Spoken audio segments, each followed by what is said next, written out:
biology meet children. இன்னைக்கு நம்ம என்ன பார்க்க போறோம் அப்படின்னு பார்த்தீங்கன்னா 4 month strategy for NEET.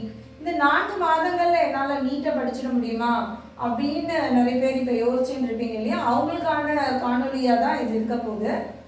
இந்த காணொலியில போறதுக்கு முன்னாடி ஒரு குட்டி ஸ்டோரி நான் உங்க கூட ஷேர் பண்ணலாம்னு நினைக்கிறேன். இப்போ ஒரு ஃபிஷர்மேன் என்ன பண்றாரு, ஆஸ் யூஷுவல் அவர் டெய்லி மீன் பிடிக்கணும். அப்போ ஒரு நாள் அதே மாதிரி அவர் கிளம்பி போறாரு. அப்போ ரொம்ப விடியற் காலையா இருக்கு, இருட்டா இருக்கு. அவர் போய் சரி கொஞ்சம் வெளிச்சம் வரட்டுமே அப்படின்னு சொல்லிட்டு என்ன பண்றாரு, ஓரமா ஆற்றங்கரை ஓரமாவே உட்கார்ந்துருக்காரு. அப்போ அவர் கால்களை அங்க தண்ணியில நினைச்சபடி உட்கார்ந்துருக்காரு. அப்போ அப்படி உட்கார்ந்துட்டு இருக்கும் போது அவர் காலில் ஏதோ ஒரு பை மாதிரி தட்டுப்படுறது. ஸோ அதை எடுத்து பார்க்குறாரு, அதுல முழமுழன்னு ஏதோ கல்கள் தான் இருக்கு. சரி என்ன செய்யறாரு, அந்த கல்லை தூக்கி அவரை அடிக்கிறாரு. அடிக்கும் பொழுது அதுல வந்து ஒரு கல் அப்படின்னு ஒரு சத்தம் வருது. சத்தம் வந்தது அவருக்கு கொஞ்சம் சந்தோஷம் வருது. திரும்பி அடுத்த கல்லை போடுறாரு.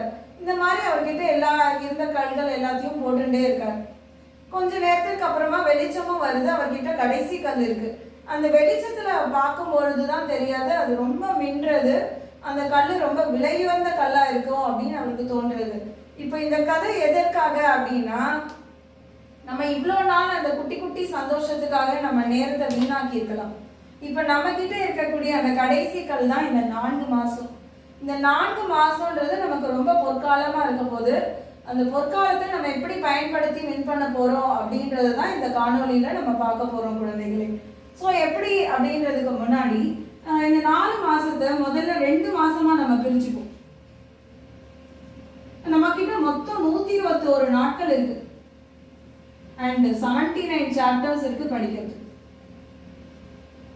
இதுல இந்த 121 நாள்ல இந்த 2 மாசம், அதாவது ஜனவரி பிப்ரவரி பாத்தீங்கன்னா நமக்கு 60 டேஸ் கிடைக்கிறது டோட்டலா. இந்த 60 டேஸ்ல நம்ம என்ன பண்ண போறோம், இந்த 79 சாப்டர்ஸ சாப்டர் வைஸ் படிக்க போறோம். இப்போ ஒரு நாளைக்கு நீங்க எடுத்தீங்கன்னா பர் டே 24 hours இருக்கு, உங்க எல்லாருக்கும் தெரியும். அதை 3 ஸ்பிளிட் பண்ணிக்கோங்க. முதல் 7 hours ஃபார் ஸ்லீப், இதை கண்டிப்பா நம்ம செஞ்சுதான் ஆகணும். ஏன்னா நம்ம பிரெயினுக்கு ரெஸ்ட் தேவைப்படுது இல்லையா. அடுத்த 7 hours நீங்க கிளாஸ் போகலாம், இன்ஸ்டிடியூட்ஸ் போகலாம், உங்களோட டைம் அங்க போயிடும். இப்போ மீதி நம்ம கிட்ட 10 hours இருக்கு. இந்த 10 hours நீங்க 8 hours நீங்க படிக்கிறதுக்கு யூஸ் பண்ணிக்கணும். இந்த 8 hours நீங்க 4 hours ஸ்ப்ளிட் பண்ணிக்கோங்க. ஸோ ஒரு 4 hour ஃபார் கண்டிப்பா பயாலஜி நீங்க படிக்கணும் எவ்ரி டே. ஏன்னா பயாலஜின்றது ரொம்ப இம்பார்ட்டன்ட் சாப்டர். நீங்க வந்து 7.5 கிரைட்டீரியால மார்க் வாங்கி போகணும்னு நினைக்கலாம். இல்ல நான் வந்து ஃபாரின் போய் படிக்க போறேன் அப்படின்னு நினைக்கிறவங்களா இருக்கலாம். இல்ல நான் 700+ வாங்கணும்னு நினைக்கிறவங்களா இருக்கலாம். 600+ வாங்கணும்னு இருக்கவங்களா இருக்கலாம். அவங்க எல்லாருக்குமான ஸ்கோரிங் பூஸ்டிங் எது அப்படின்னு பார்த்தீங்கன்னா பயாலஜி. அதனால கண்டிப்பா நீங்க எவ்ரிடே பயாலஜி ரிவைஸ் பண்ணி தான் ஆகணும். இந்த 4 hours ஆல்டர்னேட்டிவ்லி நீங்க ஒரு நாள் பிசிக்ஸ்,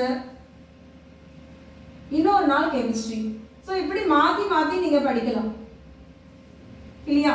இப்போ நமக்கு அந்த 79 சாப்டர்ல நீங்க சின்சியரா படிச்சீங்கன்னா, ஆல்ரெடி நீங்க பயாலஜி கொஞ்சம் படிச்சிருப்பீங்க அப்படின்னா 32 சாப்டரை நீங்க ஒரு மாசத்துக்குள்ளேயே முடிச்சிருக்கலாம். ஏன் 2 மாசம் உங்களுக்கு டைம் தரேன் அப்படின்னு பாத்தீங்கன்னா, சில பேருக்கு இந்த சில சாப்டர்ஸ் முடிச்சிருக்க மாட்டாங்க. மாலிகுலர் பேசிஸ்ல ஒரு நாள்ல 4 ஹவர்ல படிக்கணும்ன்றது கொஞ்சம் டாஸ்க் ஓரியன்டட் தான். அதனால அந்த மாதிரியான சாப்டர்ஸ் எல்லாம் நீங்க என்ன பண்ணலாம், 2 நாட்களோ 3 நாட்களோ எடுத்து படிச்சுக்கலாம். ஸோ நீங்க ஒரு டைம் டேபிளை கண்டிப்பா ஃப்ரேம் பண்ணிக்கணும், எப்படி நீங்க படிக்க போறீங்க அப்படின்றது. இப்போ இந்த 4 hours நம்ம எப்படி ஸ்ப்ளிட் பண்றோம், 50 minutes ஸ்ப்ளிட் பண்றோம். ஸோ ரெண்டாவது 50 minutes, மூணாவது 50 minutes அண்ட் நான்காவது 50 minutes. இதுல 10 minutes உங்களுக்கு பிரேக் கிடைச்சிடும். இந்த 10 minutes பிரேக்கை நீங்க எடுத்துக்கலாம். இந்த 50 minutesல இந்த 3 50 minutes இருக்கு இல்லையா, அதை நீங்க என்ன பண்றீங்க, ஃபார் எக்ஸாம்பிள் ஒரு சாப்டர் எடுக்கிறீங்க, பயாலஜிக்கல் கிளாசிஃபிகேஷன் அப்படின்னு எடுத்துட்டீங்கன்னா, அது படிக்கிறதுக்கு என்சிஆர்டி இஸ் த பிரதான புக். என்ன படிக்கணும் அப்படின்னா பயாலஜி பொறுத்த வரைக்கும் என்சிஆர்டி அது படிச்சீங்கன்னாவே போதும். ஸோ என்சிஆர்டியை நீங்க நல்லா பரோவா படிக்கிறீங்க இந்த 3 50 minutesல. இந்த கேப், இந்த கேப்ல நம்ம என்ன பண்ணக்கூடாது, நேரா போய் டிவி முன்னாடியோ இல்ல சோஷியல் மீடியாவையோ கண்டிப்பா பார்க்க கூடாது. ஏன்னா நம்ம வந்து ஆல்ரெடி 4 months அந்த பொற்காலத்தில் இருக்கும் இல்லைங்களா. அப்போ அந்த 10 minutes எதுக்காகனா நம்ம பிரெயினுக்கு கொஞ்சம் ரெஸ்ட் கொடுக்கணும். அப்போ கண்ணை மூடி மெடிடேட் பண்ணலாம், இல்லை குட்டி குட்டி டிராயிங் பார்க்கலாம். ஸோ இந்த மாதிரி சில விஷயங்கள் பண்ணலாம். நீங்கள் 10 minutes தான் எடுக்கலான்னு போவீங்க இன்னும் சோஷியல் மீடியாவில், அப்படியே அது வந்து அந்த 10 minutes 1 hour மாறிடும். ஸோ அதுக்காக தான் சொல்கிறேன், அது வேண்டாம்.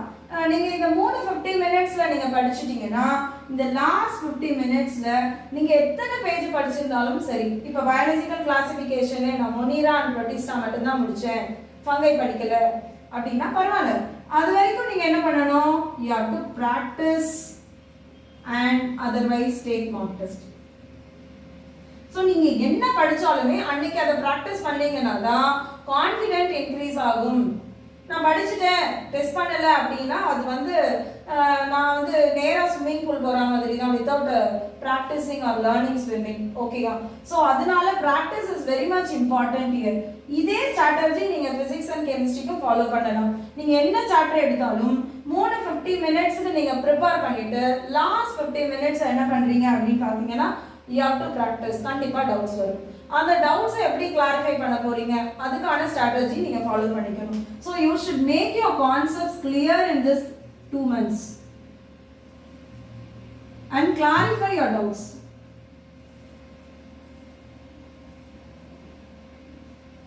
இது 2 மாசம் முடிஞ்சிடுச்சு. அடுத்தது மார்ச் மாசம் நாங்கள் என்ன பண்ண போகிறோம், இதை நீங்கள் கரெக்டாக ஃபாலோ பண்ணியிருந்தீங்கன்னா டவுட் கிளாரிஃபை பண்ணி you have prepared everything thoroughly without any skipping and all that, நீங்க கண்டிப்பா படிச்சு முடிச்சிருப்பீங்க. அப்ப மார்ச் மாசத்துக்கு you can plan for unit wise mock test.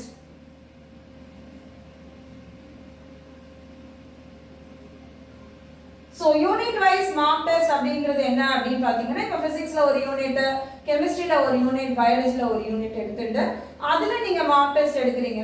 So இது ஒரு 10-15 days நீங்கள் பண்ணீங்கன்னா அகெயின் உங்களுக்கு டவுட்ஸ் கண்டிப்பாக வரும்.